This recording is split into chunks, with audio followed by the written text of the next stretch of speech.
Welcome to Chit Chat Stocks. Before we get into this episode, we want to talk about our friends at Public. Heads up, folks, interest rates are falling, but you can still lock in a 6% or higher yield with a bond account at public.com. That's a pretty big deal because when rates drop, so can the interest you earn on your investment.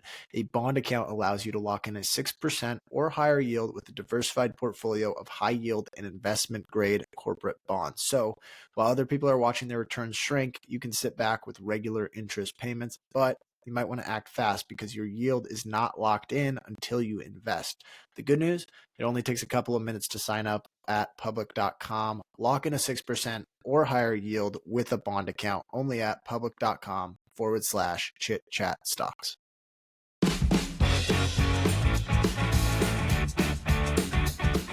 Welcome to Chit Chat Stocks. On this show, hosts Ryan Henderson and Brett Schaefer analyze businesses and riff on the world of investing. As a quick reminder, Chit Chat Stocks is a CCM Media Group podcast. Anything discussed on Chit Chat Stocks by Ryan, Brett, or any other podcast guest is not formal advice or recommendation. Now please enjoy this episode.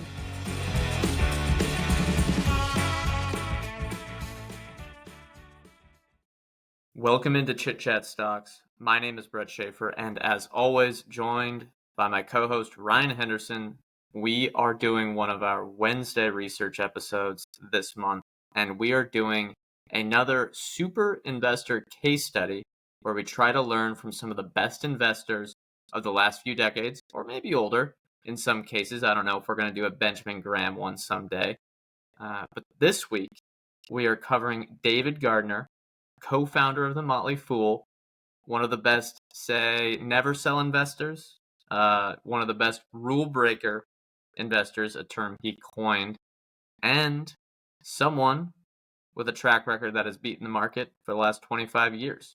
So, before we get into it, we're going to be covering who David Gardner is. We're going to be covering his investing style, how he manages his portfolio, how he analyzes stocks, and what we can try to learn and become better investors ourselves. Before we get started, I want to say you should follow our Substack newsletter, join our chat within the Substack community where we have conversations with our listeners and follow-ups along with each episode, along with the show notes and graphics from this episode that we're recording right now. And if you like this episode, give us a 5-star review on Spotify and Apple Podcasts. So, Ryan, let's get right into it. Who is David Gardner, and what is the Motley Fool? Yeah, for those that are not familiar with the story of the Motley Fool, I'm sure you've seen them around somewhere. If you're interested in investing at all, maybe even if you're not, you've probably seen their logo, you've seen their ads, their articles, podcasts, or really anything else. They are very popular in financial media. But here's kind of the quick story of how they came to be. So in 1993, two brothers, David and Tom Gardner, started a traditional print newsletter out of Alexandria, Virginia. It was apparently out of David's shed that he had in the backyard. So I guess one of those humble garage beginnings type of thing. But here's a snippet on their founding from consciouscapitalism.org. It says, they cobbled together a mailing list, including friends, family members, and a cousin's wedding invitation list.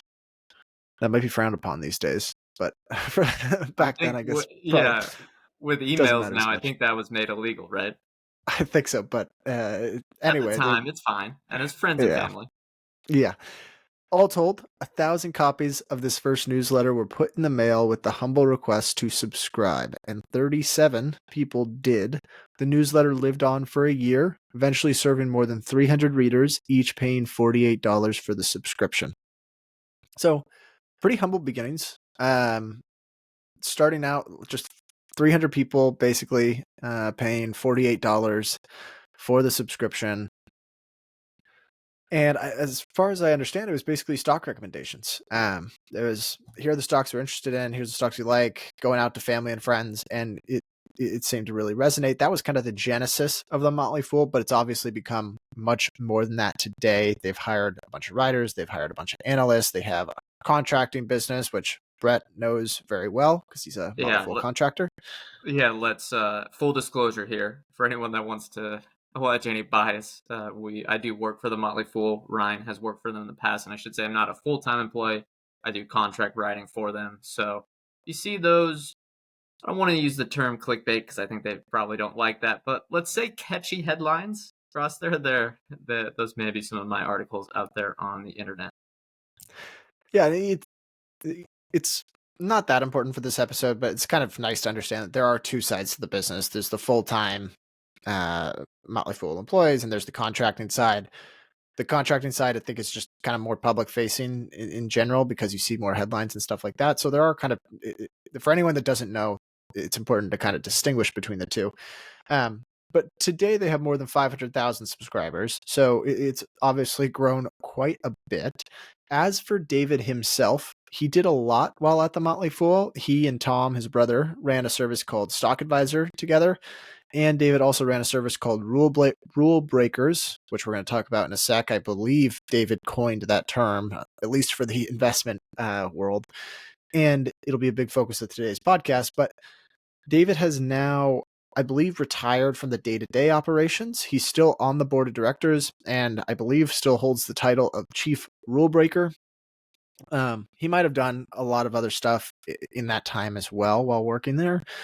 He's co-authored several great books, including the Motley Fool Investment Guide, You Have More Than You Think, The $1 Million Portfolio, and Rule Breakers and Rule Makers, which is sort of the focus of today's discussion because it really gets into his investment philosophy. But I guess we felt it compelled to research David and his style, his philosophy, and maybe dig in a little more to some of his specific stock returns because he's put out a lot of great content out there. And if you've ever come across some of his returns on certain stocks, you automatically feel compelled to figure out kind of more of who he is. So we're going to talk about that as well. But let's start with what a rule breaker stock really is. All right, yeah, let's get into it. A rule-breaking company, and I think that's how Gardner would like us to talk about it because he always wants to distinguish for the people that subscribe to the Motley Fool. Hey, we're not talking about just stocks on a price chart. These are underlying companies that we are investing in and are being, teaming up with our money. So he describes it as a way, I would say it's another word for a disruptive company. That's very similar, maybe 90% of the way there. This is a company that is trying to shake up how a sector operates through new technology, business models, marketing, you name it. So there's some form of innovation, not solely on the technology side. For example, one like Costco is more of just the business model framework, or Amazon with e-commerce. There's a lot of technology in that business, but the actual business model was some part of the innovation there. If we simplify his approach, which we'll be expanding on later, it is looking to find the most important companies, the most disruptive companies of our time, of this era, whatever era you're investing in, buy some, and then never sell. I think that sums it up right there. Now, we're going to talk about the returns here. And for people that maybe just see the advertisements from the Fool online, or they're the ones that you might be a professional analyst, a professional investor, and you go, this is just, it's not very advanced stuff, or they go, well, aren't they just spraying and praying at every growth stock? And then, hey, we find a couple of winners and we can brag about them in marketing. And while they're going to use some of their best investments in their marketing material, the track record does speak for itself. And as we'll get to, you can hate on the strategy or the marketing or whatever all you want. The strategy has worked. And if we look at David Gardner's, I'll get his rule breaker returns right here. He has turned, I think the rule breaker portfolio going back from about 2004, about doubled the returns of the S&P 500 through the beginning of 2024. So regardless of how much you like the strategy, it clearly works. Now we're going to get into his returns, and I should note that the Motley Fool uses time-weighted returns to track the success of their cumulative stock picks. So they have one in February, one in January, or one in March, 1 month each year. You have to do time-weighted return on that. I think they're all equally weighted, but then if they recommend something 10 times, it's going to have a 10x weighting versus something else. So if we look at the Motley Fool's old marketing page, Rule Breakers was shut down in 2024, I believe. This is what it says about finding rule breaker stocks. Quote, we believe the greatest investments of our time are companies that we call, quote, rule breakers, because they break the rules of the business status quo. Rule breakers bring a disruptive technology, diabolically clever marketing, or a totally new business model into the world, and they rattle our capitalistic foundations. In so doing, they can create serious profits for the opportunistic investors who find them early on. So Gardner and the other rule breakers, they are trying to find disruptive companies early on in their corporate history and generate 10-bagger or sometimes 100-bagger returns. And as I mentioned earlier, the returns of this strategy and the rule breaker service speak for themselves. The time-weighted returns, and maybe I can share the screen here, or maybe Ryan can do it. Yeah, as I'm talking. We'll have the visualization here in the show notes you can find on the newsletter. The time-weighted returns as of March 15th of 2024, which is, I believe, when the Fool shut down the service given his retirement, is pretty darn good. $10,000 invested at the start of Rule Breakers in 2004 was worth around $120,000 on March 15th of this year, compared to just $60,000 for the S&P 500 total return. And I would like to highlight that returns have still not reached highs set in 2021, and that the rest of 2024 was likely very good for the service here. So the returns versus the S&P 500 have likely widened today. I think this, while also talking about what the basics of this strategy is, I think rule breaker investing clearly works if you do it in a rational way. And I think anyone that hates on this strategy, which there are many out there, needs to have their returns compared to what they have put up over at, the rule breaker investing service. And you can only really, I think, complain if you've beaten their returns, which, given the law, given the stats out there, is probably very, very few of us. So let's dive deeper into all this. How does Gardner find these stocks, Ryan? How does he manage a rule breaker portfolio? And what have his returns been? What are his biggest winners? Let's start out. What are the characteristics of a rule breaker stock? Yeah, but before getting into it, all this is documented in the Rule Breakers and Rule Makers book, which was written, I believe, in 1998. So we're going to highlight some of his best investments here. And for anyone that hasn't read the book, whether you are a super professional, you've read every other book in the world, you think the Motley Fool is too marketing heavy, or you're on the novice side, this is a fantastic book. I think it dives into some of the characteristics for true multi-baggers. And the other part, it's not just highlighting his winners, because this book was written in 1998. He calls out a lot of his losers, and some of his winners at the time have since become losers, but the few multi-baggers that he's had more than account for the I guess, dogs of the portfolio. But let's get into the characteristics of a rule breaker. There are 6 criteria for what he looks for in a, quote, rule breaker. And I'm going to go kind of one by one. You can pause me as you want, Brett, and I'll try to use some examples. Maybe we can talk about some examples that we see ourselves. So the first rule is top dog and first mover in an important emerging industry.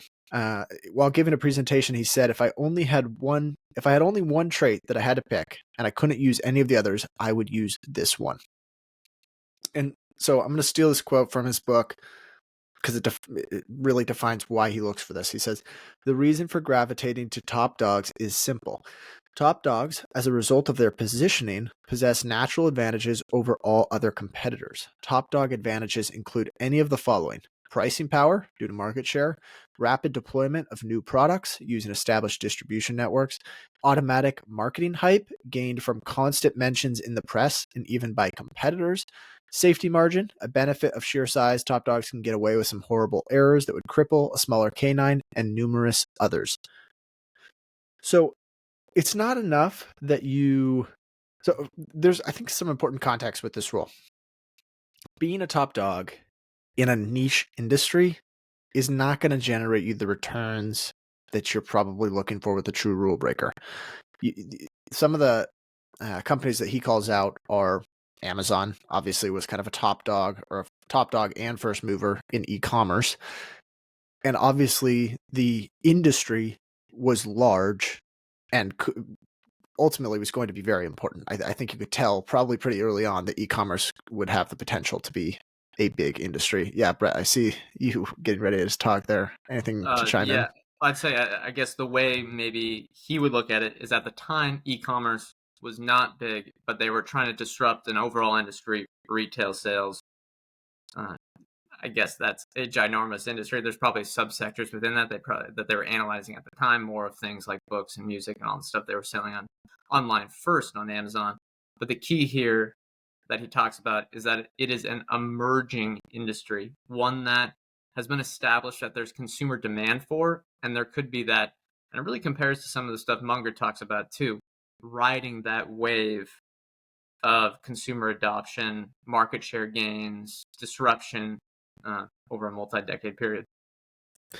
Yeah, and one of the ones here, I find this part interesting. One of the advantages of being a top dog is, quote, automatic marketing hype, especially in an emerging, growing industry. We're seeing this right now with AI in a big way. Everything OpenAI does, every time ChatGPT has some new launch, it's automatic marketing. Everyone pays attention to it. The competitors talk about it. Businesses that are built on top of it talk about all the changes. It becomes this big event because they are the top dog. If someone else has a innovation that is on par with ChatGPT in the same realm, and they're not as well known, they're not going to get as much buzz about it. Maybe it's a little easier today with such seamless digital distribution, but I think we see this in a big way with AI currently. Any Yeah, examples that's a that good come to point. mind for you that are? I think Airbnb is a good example here of that. When they do stuff, people talk about it. Uber, I guess, Uber and Airbnb always get grouped together, probably because they have the top dog, first mover in an emerging industry. And I think without knowing exactly what stocks have been recommended, because I've never worked behind the services, I'm guessing Airbnb and Uber qualify for all the real bigger criteria. Yeah, I would think so as well. Let's go to number 2, the second criteria here. Sustainable advantage gained through business momentum. That includes patent protection, visionary leadership, or inept competitors. And when they say sustainable advantage, he made sure to clarify this in the book. He says, we are defining sustainable here as 2 to 3 years. So you think about Amazon with e-commerce, they had basically a 2 to 3 year head start or advantage because of all the customers that were on the website relative to a lot of the peers. So one example he calls out is Amazon had this big advantage. There was another company called CD Now that was trying to replicate the same model, but they were basically pushed out when Amazon ultimately launched CDs because Amazon.com at the time had the advantage because they already had the customers on the website. They didn't have to win them over. They already had the notoriety. So it was that kind of the 2 to 3 year advantage at the time. Another one of the examples that David uses here is Microsoft. He states that Microsoft had both visionary leadership and inept competition in the early days, which some of us might not remember the early days if we're young investors here. But Microsoft, there's this quote in the book that I think's important because at the time it was revolutionary. It might seem like kind of the norm now, but it was pretty revolutionary then. So he says, the decision to focus on software brought with it a radical notion and a fantastic possibility. If software could be standardized, eventually the tables could be turned so that hardware would have to be tweaked to conform to software rather than vice versa. At the time, a lot of the competitors were trying to build everything hardware first and build the software on top of it.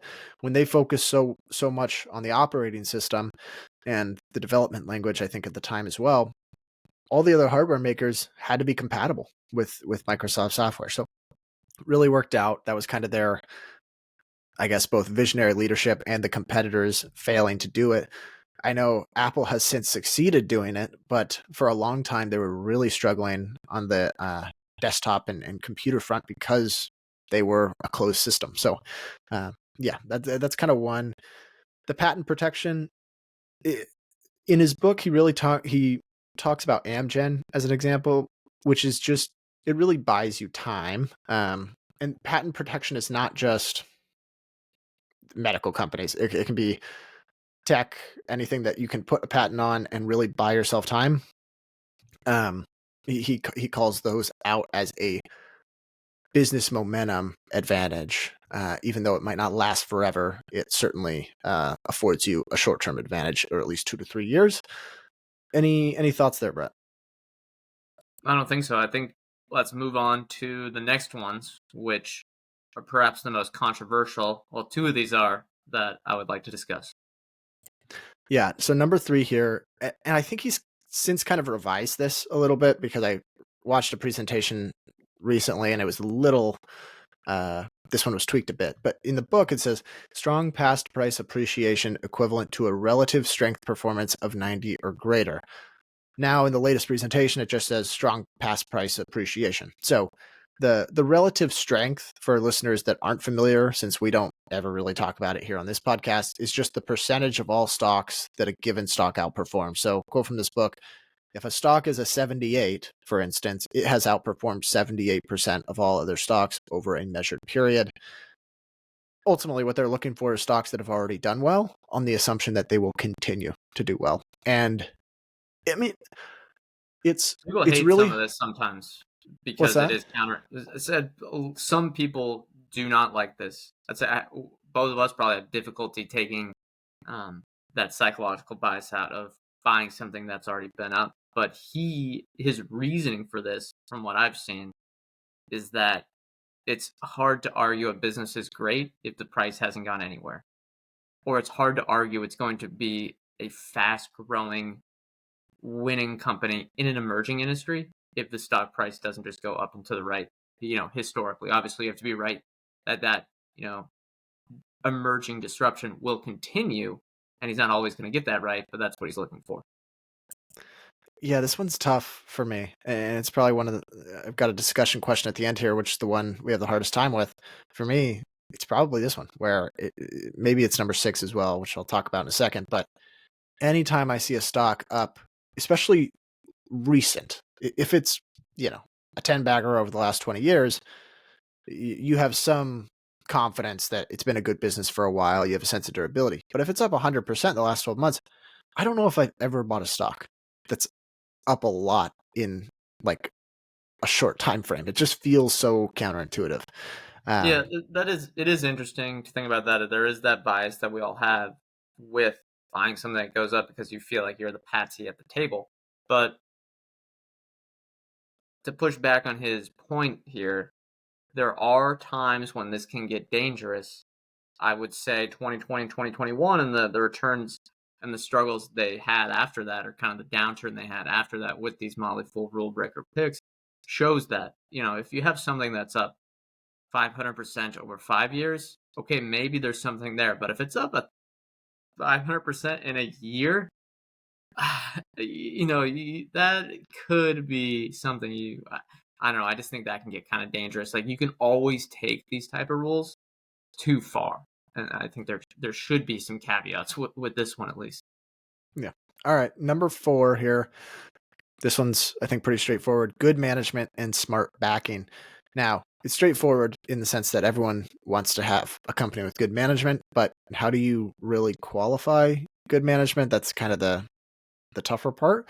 He has 4 principles for good management. He says, 1, rule breaker managers are usually young and daring. 2, rule breaker managers are driven by a vision, something they have seen before anyone else has. 3, rule breaker managers must communicate well. You can usually see that from like shareholder letters. I know you're probably thinking, like, how do we know if they communicate well with their employees? If they can write a good shareholder letter, I'm guessing that they can communicate well to their team as also. 4. Yeah. Now, though, I think that's different than a nice looking shareholder letter that a lot of I don't want shitco's do. Like, they put out 30-page, very glossy shareholder letters, but it has just a ton of buzzwords that say we're unprofitable. Yeah. So there's a difference between that and what Ryan's talking about here. Yeah. Does the man, if you're wondering what a good shareholder letter looks like, go back and just read the Amazon shareholder letters, because there's nothing preppy or buzzy really about the presentation there. It's just a letter on a blank piece of paper, but it shows that the management team, and Jeff Bezos in particular, knows what drives value. Number 4, last one here. Rule breaker managers must really know their marketing. I like this. And the instant one that comes to mind for me here is Brian Chesky at Airbnb. Yeah, that's a good one. Yeah. I told Airbnb. There's a reason that I think I would put a lot of money that it's a rule breaker recommendation, or I guess that rule breaker is retired, whatever is in that vein over at the Motley Fool today. Yeah, all these criteria get hit. Yeah, some of the examples that he came up with here were Intuit and Apple. I'm not as sure about Intuit back in the day because when he was writing this book, I think the founders were still running it. That's not the case anymore. Apple at the time, it was Steve Jobs. So certainly easy to call that good management. And he certainly knew the marketing for the business. I mean, he was, in a way, kind of the marketing for the business. And then number 5, the stronger the consumer appeal, the better. To attract, to habituate, to profit, and to protect. So this is I kind of think of this as saying having a great brand, more or less. And he gets into why that is here. Here's a quote. So it says, whether you're talking about non-durable consumer product companies like McDonald's or Nike, computer companies like Dell, or service companies like Federal Express, brand is often the powerful differentiator that enables companies to attract, habituate, profit, and protect. Another thing that he mentions in this chapter of his book is you can see this when there's clear pricing power. So one example that he uses is Starbucks. I think an example I would probably use today is FICO. The FICO score has a great brand, especially for anyone that's the credit service bureaus. I can't remember what the term is for their customers. That I think there's like 3 big ones that end up using the scores the most. That's one that comes to mind, and we're seeing them flex the pricing power lately as well. Anything that comes to mind for you here? I mean, Apple's a good one. Starbucks is a good one, although maybe the last 5 years that has deteriorated a bit. Others. Well, you can look at some car brands, but cars, there's probably some other, clarifications here. I mean, Ferrari might match up there, but it's pretty easy for this one. I'd say. Well, Lululemon is a good one. It's more expensive than others. This one is not I think, something that is counterintuitive or revolutionary versus other investors. A lot of people are looking for these qualities, and it overlaps with some of the other investors we studied. So I don't think this is where the special sauce or the secret sauce comes from with Gardner's investing style. Yeah, agreed. I mean, it's also probably the most fickle, right? And anything that's based on brand can be, especially in consumer discretionary categories, like we're seeing it with Starbucks now. It can turn quickly, which is why it's helpful to have, but you don't want your entire thesis resting on just one of these rule breaker characteristics. Then 6 here, and this is probably one of the ones that is most counterintuitive and people are probably going to maybe disagree with, but he says, grossly overvalued according to at least one significant constituent of the financial media. You're smiling. Is he a fake Kramer? He's a fake Kramer guy? No, but kind of. He doesn't. He's what do they call it? The inverse Kramer ETF? Maybe Gardner was the one that first tried out that strategy. It is, yeah. The examples that he uses in his book here aren't quite as important because valuations can change just a lot faster than business models. So he uses iOmega as one that everyone said was overvalued. I believe it's the watch company. AOL was another one that everyone said was overvalued. Keep in mind, this is 1998, where AOL was a lot more popular. But yeah, the gist of the chapter was more so than just like, you want the stock to be overvalued. I don't think that's quite what he's going for. But trying to not everyone's going to be in perfect unison on a belief or belief in a stock. Like you want to see why people are calling it overvalued. You want to find people that are underrating the business. Because if you can't find anyone that's underestimating the potential of the stock, then you might have a bit of an issue there. He actually gives a couple of resources to find people that are bearish on it. And one of the ones he talks about there is Barron's. I think it's a lot easier today. You can probably just check a whole bunch of digital channels, whether it's Twitter, whether it's podcasts, to find people that are we can bearish. help out for that one. Yeah, we're the people that you need to be bearish on something. I guess, what do you think about this rule? And then follow-up question, which of these do you have the hardest time with?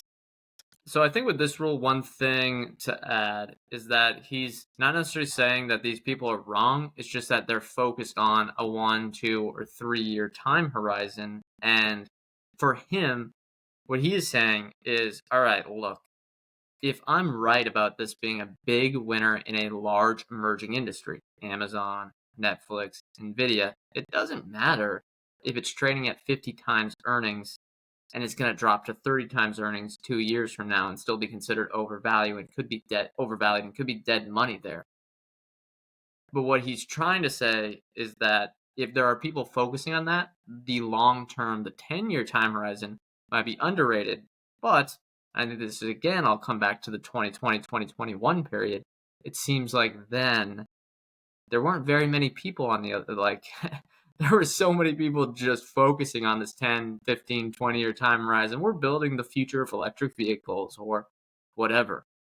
And that's where, the fool can get into trouble. And they did. Yeah, it is interesting because it's like, I just have such a hard time with this. And this is so the hardest easy. one for me. Yeah. Look, But we run a little more concentrated, and we'll get to the tactics next. But for me, I am not comfortable holding something starting into a position where I think it's overvalued on a few-year time horizon. I do go a little bit more concentrated than what Gardner has. I would say there are some foolish investors out there, some analysts that have worked for them for a long time that don't necessarily follow this part of the strategy. But Gardner, I think, embraces it and says, I don't really care if this is a terrible investment for 3 years or it's dead money simply because of the valuation. Over time, it'll make things up if we have a 15, 20, 25-year horizon. Yeah, I think this is the magic of his returns. It's that if you were to try to write a model when he recommended Amazon in 1997, what are you going to say? Oh, in 15 years, they're going to be the leader in elastic computing? Like, you would have been laughed out of the room. Like, for him, and I think really where you can find the biggest source of alpha is in all of investing is finding great companies that people just simply can't project what they're going to do beyond 5 years. Like, no one's writing a 15-year DCF and doing it accurately. But if you believe that the management team is great, you believe that they have an advantage and the industry is growing, and it checks a lot of these rule breaker boxes, I think that's where people tend to really, really underestimate it, and you get these huge excess returns over the long run. All right, listeners, we've got a new sponsor here on Chit Chat Stocks. The name is Blue Chippers Club. Blue Chippers Club was recently started by two friends of ours with the goal of building a tight-knit community of stock-focused investors. Inside this awesome community, everyone gets to share and break down their portfolios with each other, participate in weekly calls, and compete in fun portfolio performance competitions. I really like this idea, and it's why we're promoting it here on the show. In fact, Brett and I are in the community ourselves and enjoy just how much value we get collaborating with other investors.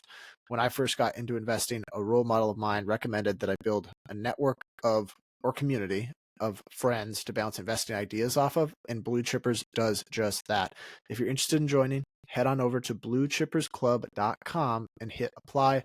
Right now, it is completely free to join. The link will also be in the description. Heads up, folks, interest rates are falling, but you can still lock in a 6% or higher yield with a diversified portfolio of high yield and investment grade corporate bonds on public.com. You might want to act fast because your yield isn't locked in until the time of purchase.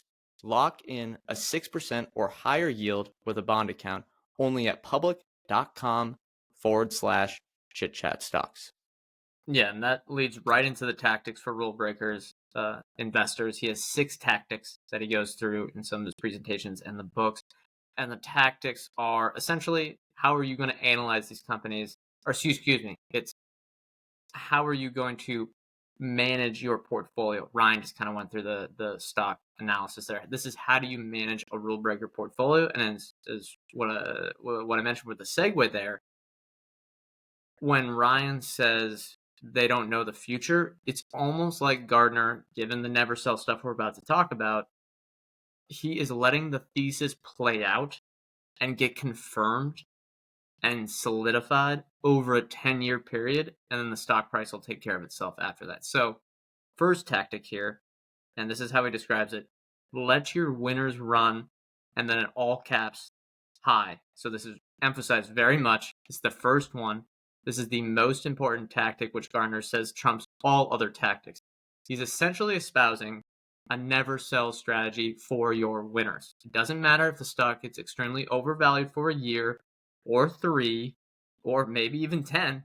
Keep holding. Keep it simple. It is how you hold a 100-bagger. I'm stealing this quote from various other people. I think it's used often at the Motley Fool. I've seen some analysts say that, or this quote: you can only have a 100-bagger if you hold a 100-bagger. So it can only be a 100-bagger for you if you hold throughout the entire period.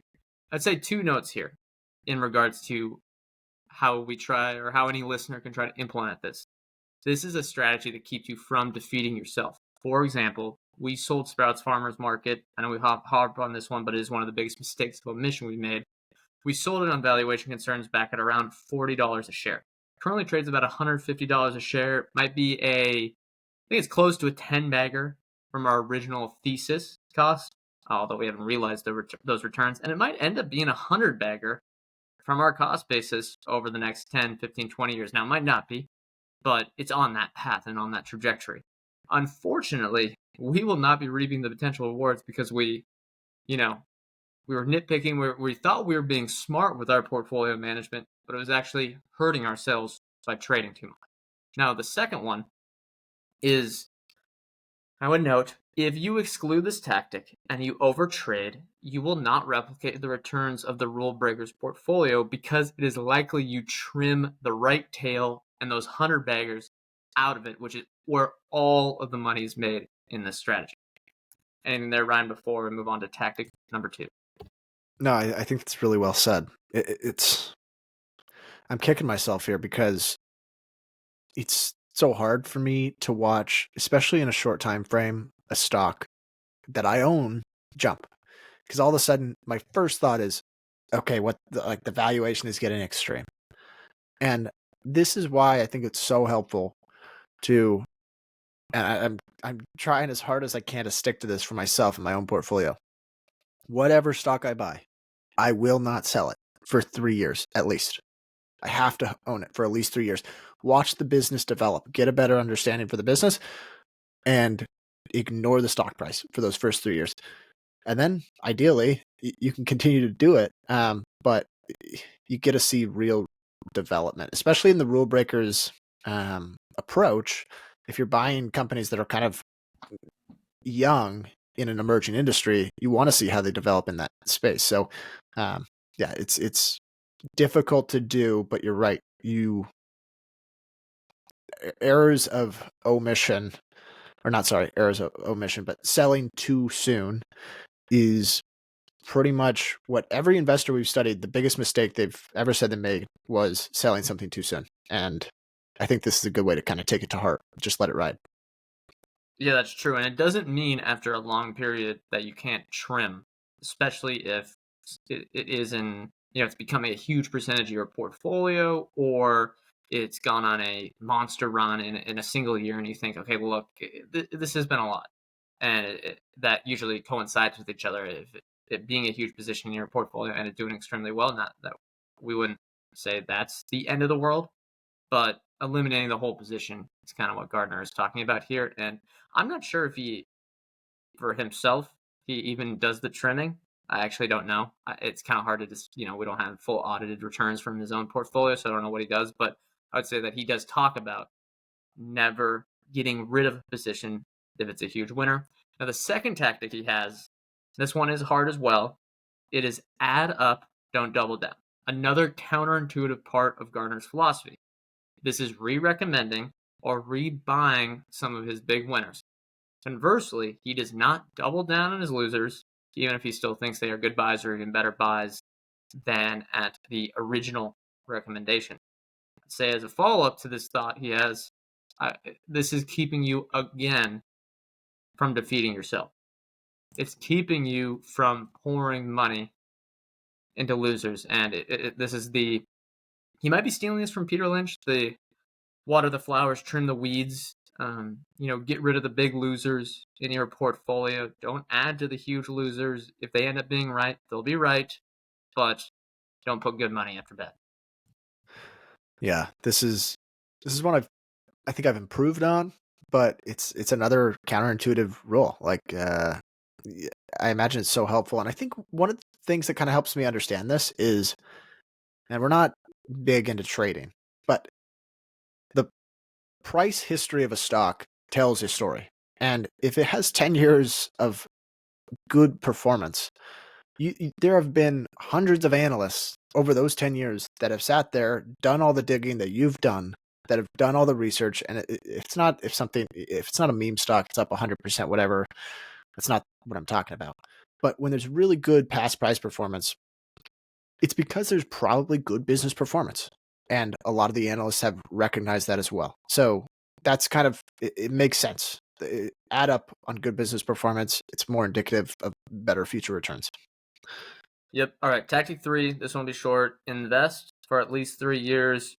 I think it's pretty self-explanatory. Have a longer-term time horizon. Don't be a momentum trader on a revenue acceleration. Not that that strategy can't work for some people, but that's not what David Gardner is doing. Fourth tactic. Remember the 4 tenets of conscious capitalism. I had no idea what these 4 tenets were, but here's what they say. And Gardner is a huge proponent of conscious capitalism. 1. Higher purpose, having goals beyond profit, but not excluding profit. 2. Stakeholder orientation, taking care of all parts of the business. 3. Conscious leadership, an executive team that understands the company's purpose. 4. Care, culture, take care of your employees. My one gripe with this is that I think these kind of overlap, where taking care of your stakeholders is having conscious leadership and taking care of your employees. And I kind of think the big thing here is having a vision, whether it be someone like Nvidia or someone like Netflix or someone like Amazon or Mercado Libre or Tesla, which was a big rule breaker investment. You have the goals and the purpose beyond profit, which can motivate your employees and give some purpose to where your direction in the business is going. And then you just take care of all your stakeholders. Don't screw any part of the business over. That includes shareholders, that includes customers, that includes employees, that includes the other companies you work with, stuff like that.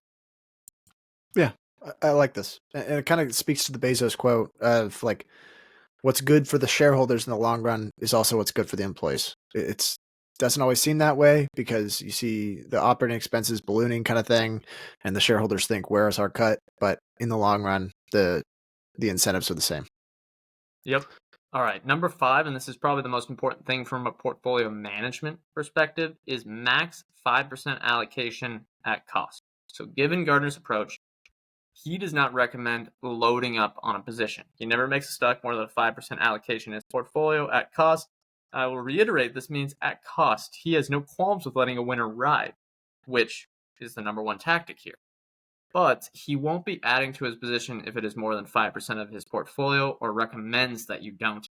And the reason he uses this, I think, is because he is entering stocks, and this is one of the sayings that he uses, and a lot of people at Motley Fool use.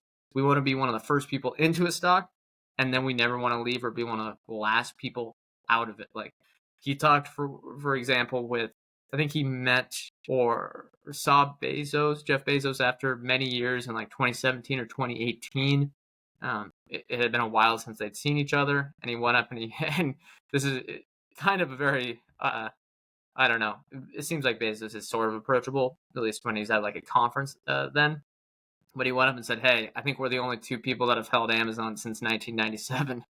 And that's got to be pretty cool because he was like, yeah, you're probably right. So the reason I say this is that they want to be in early, but when you get in early, there's going to be a lot of misses. So you don't want to blow up your portfolio by loading up 50% in something extremely risky. Yeah. There's another part of it too, right? Which is if you own it for that long and you have a very successful company, like, or the company ends up being very successful, chances are, like, you're kind of a part of something for that at that point. Like, Yeah. the CEO might know who you are.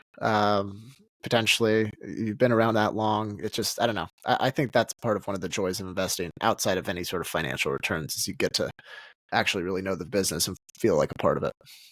Yeah, and what's interesting is in 2002, both Amazon and the Motley Fool were struggling a lot, and you could argue that they both helped each other, where the Motley Fool was pounding the table that Amazon was, the future of retail. When everyone said it was Amazon dot bomb, there was the sentiment couldn't be worse on the company, and I'm sure Amazon helped the Motley Fool. Maybe not in 2002 because the returns weren't good then, but from 2002 to today, I mean, it's been just a huge winner for them. All right, sixth tactic, aim for 60% accuracy. Last one here, but this is kind of setting your expectations for the amount of winners and losers you have. Gardner says he wants 60% of his picks to be successful. I would even argue this is optimistic given his approach. And if you define a winner as something that, materially adds to the gains in your portfolio, is a 10 bag or something like that, I would say 90% of his picks will likely be inconsequential to his returns. I mean, the wealth is accumulated through the Netflixes, the Teslas, and the Nvidias of the world that you hold through 100 bagger status and then never sell. All right, we're going to get to his specific investments, but Ryan, what tactic do you think, and I'll answer this too, you need the most improvement on? Add up, don't double down. And the first two, let your winners run. I think at this point, I'm trying as hard as I can to adopt the never sell approach. And we're going to talk about why that is here in a second, which is, if you are going to have 100 bagger, you not only have to weather huge drawdowns, the harder part is you have to weather extreme valuations without selling. Yeah, that's true. I mean, you can trim, which you've mentioned, but that for me is probably harder than not trimming on the drawdowns. Oh, yeah. Yeah. Because you feel like you're making a mistake and you might be over a single year period, but it's very hard to time it, as people have said time and time again. I would, for myself, say letting your winners run high, but it is only in any rule breaker style investments that are in my portfolio. The ones that come to mind would be like a coupon or a Remitly are kind of in the rule breaker style for me, but there are some stocks in my portfolio that don't follow this. So I have a little bit different idea, if it's a deep value pick or, something that, it's just not a rule breaker type investment. So if Altria hits 50 times earnings, you're not going to let it ride. Yeah, exactly. Although I don't own that. I did say, I think about a year ago, or maybe, I don't know when that was. I said something like I would buy at 38, it hit 38, and I didn't buy, but it's done quite well since then. But besides the point, let's talk about some of his best investments ever. David Gardner here. First one, Ryan, the granddaddy of them all. The first pick, maybe, that they did? Well, maybe not the first exact one, but one of the earliest ones that still lasts on to today, Amazon. Yeah, so, and if I'm getting any of the numbers wrong, just know that ballpark-wise, they're all incredible investments, but I think I'm getting this one right. So David first picked Amazon in 1997 at a split adjusted price of 16 cents per share. This, I believe, is still an active recommendation today in Stock Advisor, and I assume it was a holding when they left, when rule breakers closed.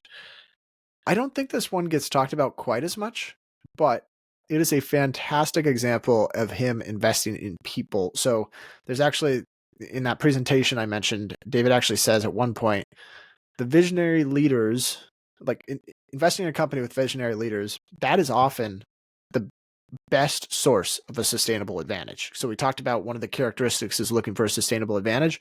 visionary leaders can be that sustainable advantage. And the example he gives is, what better advantage could Amazon have had than having Jeff Bezos at the helm? Like, that is, and having him tied to the ship. Like, he's an incredible leader. He's pushing the company constantly towards what he wants, towards the goal, and he's aligned with you because of his ownership. I think I'm getting the math right here, but Amazon today would be more than a 1,400 bagger on the original purchase price. So 16 cents per share, split adjusted. I think it's at $229 today. They do tend to average up though, so I imagine it might be a little lower on the cost basis. But yeah, a outrageous investment, and it's like the things we've spoken to. Like, you have a visionary leader. Think about the periods of overvaluation that Amazon had to endure. Like, they were not profitable for so long. You could have made the case that they're overvalued so much, and at any point, probably, other than maybe like late 2022, in the company's history, or maybe late 2002, whatever. And they've just constantly grown the TAM and grown their share of the addressable markets that they're in. This episode is brought to you by our friends at Yellow Brick Investing. Yellow Brick is an aggregator of the best stock pitches across the internet. By tracking thousands of blogs, newsletters, fund letters, podcasts, and more, they collect and summarize the best stock pitches and bring them to you in a single place. If you're a regular listener, you know that we use Yellow Brick every single week here on the podcast to discover new investments or just find reports on companies we've already heard of. Try it for yourself. Simply go to joinyellowbrick.com/chitchat and search a company or ticker you are interested in. You are bound to find a great report on just about any company. That's joinyellowbrick.com/chitchat. Yep. I got nothing to add there. Let's move on to the next one. Nvidia. Gardner recommended Nvidia back in 2005, back during his Microcap Club appearance, which they have the video of that on YouTube. This is where we got some of this sourcing. So go check that out. We might put the link in the show notes there, but just check out or search David Gardner Microcap Summit. He has a full presentation during 2020 around some of his long-term picks and how he how he tries to make rule breaker investing work. So during that, he said he recommended Nvidia at $6.55 a share. That was in 2020. So since then, Nvidia has gone through two stock splits that accumulate to 40-1 today. So Gardner's split adjusted recommendation was 16 cents and 4/10 of a penny. Had to put it to 3 decimal places because that can matter when calculating the returns here. Today, Nvidia trades at around $144. I guess he gets 10-bagger returns basically every day, or a 10-bagger loss if the stock goes down.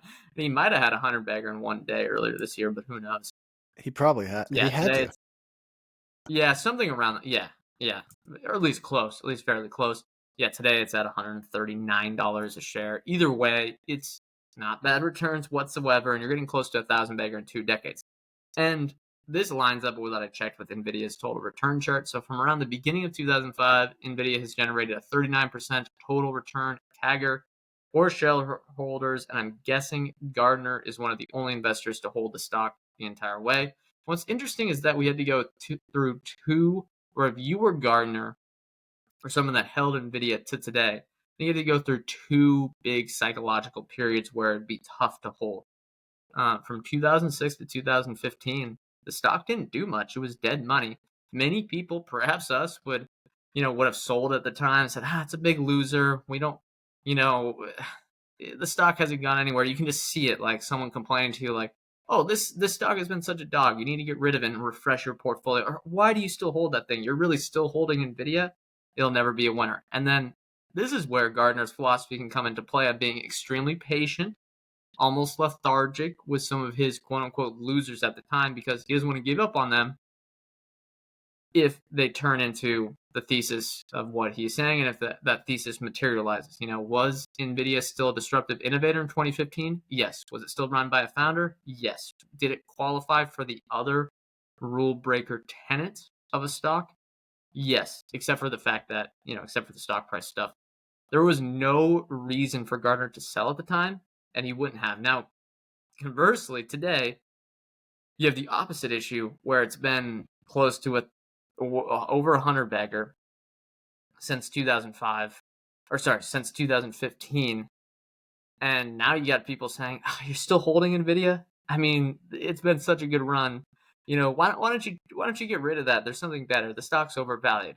And we would say that from, starting our position today. But Gardner's rules say, if you got in at a good price, let the business take care of itself. And you want to be extremely hesitant selling strictly on valuation. Yeah, this one, I think Nvidia, Netflix, are probably Nvidia and Netflix, which I'm going to talk about here in a second, are probably the two that would have been the hardest to hold over the last 20 years of the big winners that we're discussing. So I'll go through Netflix real quick. So David first bought Netflix in 2004 at $1.85 per share, split adjusted. Today the stock trades for $909 per share. So it's a 490 bagger for him. Keep in mind, we talked about like not being able to model out visionary leadership, like business model transitions, adapting or creating a new industry, which Netflix really sort of did.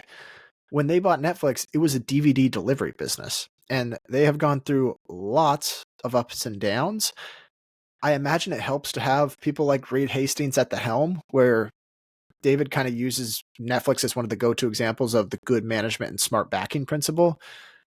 When Hastings, who you've probably listened to, I don't know, 5 years worth of conference calls, events, whatever, maybe you've met him, and you've really got a belief that I like this guy, I think he does a really good job, and he owns a whole bunch of stock in the company, it makes it a little easier to weather the drawdowns.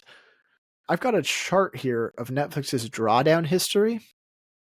They have had, let's see, for sure three separate 70% plus drawdowns over the last 20 years.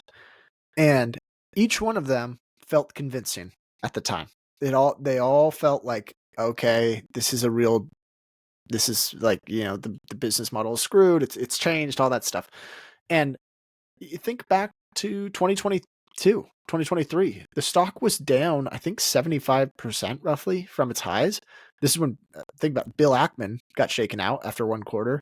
It's all of a sudden, this business that had grown digital subscribers consistently for like 10 years straight saw declines. And they go on to the conference call. They're like, what's causing this? What are the issues? And Reed Hastings more or less said, I don't know. It would be pretty easy to get shaken out. And obviously a ton of investors did. But the general, yeah. Ackman. It's back up to highs. And a lot of that is just, just kudos, I guess, to David for holding. The other part is we talked about 70% drawdowns, not getting shaken out. From 2014 to 2020, it averaged an enterprise value to gross profit multiple of 24 times. And at one point in 2018, it hit 45 times. That would feel extreme. Like it would feel like, man, that's a steep valuation. I don't really know how to make the numbers work from here, but it's still been a great investment from that high in 2018. So yeah, that's another maybe one. Not the best investment since 2018. Kind of a double, maybe a little over double since then. It's probably at least tracked the S&P 500, but he's not saying I'm recommending it in 2018. I'm holding through this period. Right. All right. Last one. Brett, what's the last one you got here? So this one is Mercado Libre. I think it's a good example of trying to pattern match from a prior winner or historical success and someone that's doing it in an international market. So he recommended Mercado Libre in 2009 at $14.13 a share. I don't believe it's had any stock splits, so I am seeing basically 138x returns. It's not a 100 bagger on the current share price. So from 2009 through 2024, not that long of a period, already over 100 baggers. So what makes Mercado Libre a rule breaker? I think Gardner saw a company learning from Amazon's retail success and then tailoring its business model to specifically disrupt the Latin America retail sector. That's it. You might argue that's too simple of a thesis, but Gardner is okay with that. He's saying, let the company tell him whether he is correct. And he's almost giving them a test like, all right, you have this idea. Now prove you can turn it into a business model and you can win in this industry. And he's going to decide, or excuse me, the financial performance and the stock performance is going to tell him whether he is correct or not over the next 10 years. But I think he would tell you in 2009, he had no idea if it was going to work, but he was going to bet on the management team, bet on the disruptive business model, and bet on that being an emerging industry. So there are plenty of risks one could have identified early on with Mercado Libre. Foreign currency headwinds, crime risk, although that one is almost always overblown. There's crime groups that might not be as powerful as the Mexican cartels, but there are crime groups in the United States. There are still good stocks. It doesn't mean that the entire country is overrun by them. There are socialist governments in Latin America that might not be too friendly to business and might screw stuff up. There's poor infrastructure that makes delivery difficult. And you could have said, how are they even going to, they don't have the same modern infrastructure as the United States. And I'd say it's probably not that far off, but those are the things that people could have said back then. And Gardner didn't care. He lets the company work this out or not. And Mercado Libre was one of the ones that worked it out quite remarkably. Revenue has grown at a 37% annual rate since 2009. I think this is in USD. If not, I'm getting this wrong, but I'm seeing $173 million in 2009 and over $18 billion in the last 12 months. Pretty good. Even if it's not USD, it's a ludicrous growth rate. I mean, it's a good growth rate. Yeah. Yeah. Okay. Now, we've kind of alluded to it, and you might think if we just talked about the 100 baggers, you'd probably think this is absolutely insane. Do we have any idea what his actual returns are? I think we can ballpark it. So we don't, you can look at the rule breaker performance and the stock advisor performance, but you don't necessarily, at least from the outside looking in, know which ones were his picks. And luckily, during that microcap club presentation, he did and he probably just had someone at the Motley Fool do it, a cumulative growth return for all of his picks from 2002 through September 2020. And I would say that we do not have access to his portfolio returns. In fact, we've never met him, although we do have something potentially cooking in 2025 for a new project that he's working on. I'd say stay tuned with that. You're going to forget about that if we actually do an episode on that. But hey, just, for a little tease, that could show up next summer or sometime later. Well, I'm going to just give out a full disclosure that these are not guaranteed to be his returns. These are just what we estimate them to be. And what they said was from March 2002 to September 2020, $10,000 turned into $315,000, and an S&P 500 was much lower. I'm thinking, what is that? Probably, they don't have the number on there, maybe 50, 60, 70,000. Either way, the returns that he put up were 20.45%. The S&P 500 total return was 8%. I would say from 2020 to 2024, September 2020 was a good period for growth stocks. It didn't really reach the peak and the pinnacle in 2021. So it's not like we're timing at the exact peak here. But I would say going from then to today, I'm guessing his picks, especially if you include Nvidia, or at least match this 20% annualized growth rate, even if there was a ton of losers there. So I'd say he's done over 20% for 2 decades. Yeah, that's phenomenal. And you think about the stocks he's held, that would seem, I imagine that checks out. That's one where this is not a fluke. And people can say, well, you're just riding off of Amazon's coattails. But yes, I would reiterate, he is the only one that is holding it for that time period. Everyone else decided to sell. Even Bezos is getting out now.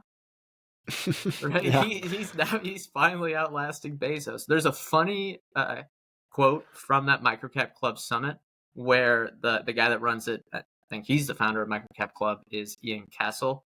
And he knows Gardner. So he kind of, loads up this question. He says, hey, David, what's your sell discipline? And then Gardner doesn't even answer. He just starts laughing. And he's like, well, that's a good question. I don't ever do it. So he's the true never sell investor. That's the best, I think, of at least this generation. And he's the ones that's actually stuck to it and had the discipline that I think is really underrated to have to hold through the overvaluation periods. Okay, 2 closing questions. One I did not write down here, but to start, let's go lessons from studying David Gardner. What do you take away, Brett? I got 3 ones. First, think extremely hard before selling. Talked about that again. Personally, I'm still of the opinion that you should at least trim your position if you think a company gets to an indisputably absurd level, or where that's rare, but maybe Shopify in 2021 is a prime example. It's going to be a long time before they get to a value, even if they just crush it, which they keep doing. It's going to take a long time for them to get back to that stock price, because I think that, maybe Ryan can pull it up for me. I think they're still in a 50% drawdown. Second one, think about size when making a pick. If it's a high risk stock, it's not the end of the world to make it a 1% position at cost, because if you're right, it's going to be a huge winner. And if you're wrong, which it likely will be, it's not going to blow up your portfolio. If you buy and it turns into a big loser, don't sell for many years. I would say you can implement a tax loss harvesting strategy and trim the losers. And this is regards to a rule breaker investing strategy. But with that Nvidia example, I think you should be hesitant to just sell stuff no matter what, as long as the business and the founder and all the stuff that you care about are still intact. Just stay patient with selling. Stay extremely patient with your winners in selling, and stay also patient in selling your losers, because they can develop into that Nvidia that becomes one of the best investments ever after a period of it being dead money for a decade. Yeah, I just went and looked at Shopify. It's down around 30% from its highs in 2021. Okay. But here's the thing is, if you look out 10, 15 years, what are the chances that you look at this and it was just a blip? I think Shopify speaks to the strategy here, which is over the ultra long run. Obviously, you think in 15 years it could be a $2 trillion business? Maybe, yeah. If it's not, though, it's easy. It's easy to sound cynical now, it's easy to make that seem crazy. But imagine asking that same thing about any of these other companies 15 years ago. Yeah, no, Amazon, you could maybe make the case. So the argument I have with Shopify is that, given if we were going to return to all-time highs, given its growth rate, and if it keeps up, it probably would have taken 10 years to catch up to that valuation. And when you get to that point, especially if it becomes a huge part of your portfolio, and when I mean huge, probably like 10, 15, 20%, it's not the end of the world to sell if the valuation gets absurd at 50, 55 times sales. It's like, look, you need that. I think, what do they talk about? In sports, when they have that guy that's just the clock management guy. I think the Motley Fool just needs a valuation person that just comes in and says, look, I know you don't care about it for 99% of the time, but when is that 50 times sales? Give me a ring and I'll tell you not to recommend it yet. It would help. Maybe not wreck, but I don't know if I'd sell it. Yeah, you can maybe trim a little bit. Trim, yeah, and I'm not, if it's a tiny that's the first step on the road to selling. Yeah, but I mean, it is a sell, but look, again, I think it's when you get to that period where you can look pretty clearly and say, unless this business grows revenue at 50% for a long time, and it matches up with that Peter Lynch philosophy of, if it's a tiny company and it looks overvalued, it's maybe not a big deal. But if it's $100 billion market cap, that upside is getting more limited the higher the stock price rises. Fair. All right. My lessons, the number one thing that came to mind for me studying Gardner is the Charlie Munger quote. The big money is not in the buying and the selling, but in the waiting. I mean, I don't know if there's anybody that embodies this better other than maybe Buffett, of just waiting it and holding and owning it. So that's number one. And it clearly is. The big money is there in the waiting. The other one, I didn't write this down, but I kind of thought about it as we've talked. The analysts, Wall Street, investment banks, pretty much all investors. I think there's for the really, really good companies, for the rule breakers, the top dogs in the emerging industries, not only do they underestimate the long-term potential, talk 5+ years, but I think they drastically underestimate it. I don't think anyone can properly guess, and at least the majority of investors cannot properly guess what's going to happen 5+ years out. And so when you have these true rule breakers, that's where I think you get these idiosyncratic returns where it's just impossible to predict the behemoths that these companies will become. And I think a lot of it is typically because it kind of goes back to this quote from, I'm blanking on his name, but the Altimeter Capital guy. And I don't agree with everything he says, but he says great management teams always find a way to expand their TAM. I think with Mercado Libre for sure, Amazon for sure, Netflix, which was a DVD distribution business, they all found a way to expand their TAM. And so I think a lot of it comes down to that visionary leadership. So that's kind of my number 2. Now, last question to close things out. And you might not want to play this game, but we'll see. If you had any pick on stocks in your portfolio that could be the rule breakers of today, who would they be? Let's pull up the portfolio, but I think I mentioned them earlier. It's going to be Coupang and Remitly. I think they both qualify quite a lot. You know, people talk about being overvalued or whatever, being in, I don't know. There's just a lot of complaints about those two companies, but they're founder-led. They're in emerging industries. They're disrupting them. Let's see. Other ones. Probably not. Yeah, probably those two. I guess Philip Morris International is a bit of a rule breaker. They're trying to disrupt themselves in the nicotine space, but definitely for me, Coupang and Remitly. One thing I want to mention though, when you regard those analyst stuff about how analysts constantly underestimate potential, I think that's true 95% of the time, but there's very few periods, 1999, early 2021, late 2020, where the opposite occurs. And everyone's just thinking about how beautiful the future is going to be and how all these companies are going to disrupt. And that's when this strategy doesn't work very well. So I would push back. We've been very optimistic about the strategy, but that's my one pushback is that there are some periods when it can be very, very tough to invest like this and ignore valuation. All right, let me change the question a little bit. And I agree. I'm looking at my own portfolio here. I think global remittances is an important and emerging industry, especially as costs are coming down, and digital remittances, I should say. Same with the e-commerce and the vertically integrated e-commerce in South Korea with Coupang. Which company in your portfolio currently would you feel the most comfortable adding up? Like we talked about, add up, don't double down. Which would you feel the easiest doing that with?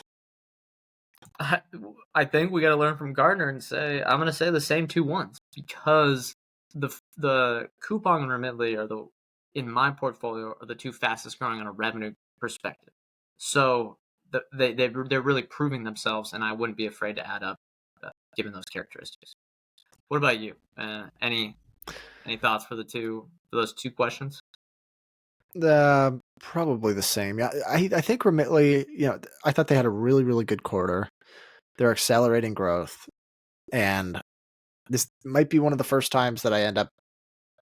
It's rare that, and the stock jumped after earnings. It's rare that I have ever felt compelled to buy after something pops after earnings, but trying to teach myself a little bit of that David Gardner habit. So yeah, Remitly and Coupang as well. They didn't. It isn't up that much since I've owned it. But there's the martial law thing is hitting the stock right now. Luckily, that got resolved quickly. But yeah. All right. Well, I think that's going to do it. Anything we need to say before we close out here? I don't think so. We got some fun interviews coming up.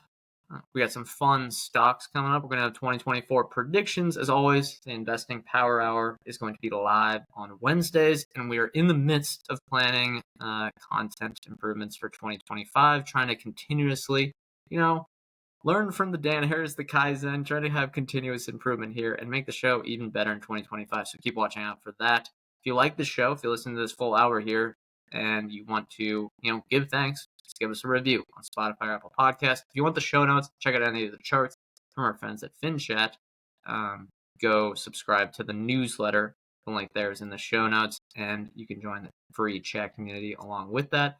Thank you to our sponsors, Public, Yellow Brick Investing, FinChat.io, and a fourth one now, right? Blue Chippers Club. Blue Chippers Club, yes, new sponsor. We're going to be highlighting them and the good stuff they're doing throughout the rest of this. Well, hopefully for a good while here. All right, disclosure, and we'll get out of here. We are not financial advisors. Anything we say on this show is not formal advice or recommendation. Ryan, I, or any podcast guests may hold securities discussed in this podcast, may have held them in the past, and may buy, sell, or hold them in the future. Thank you, everyone, for tuning in, and we'll see you next time.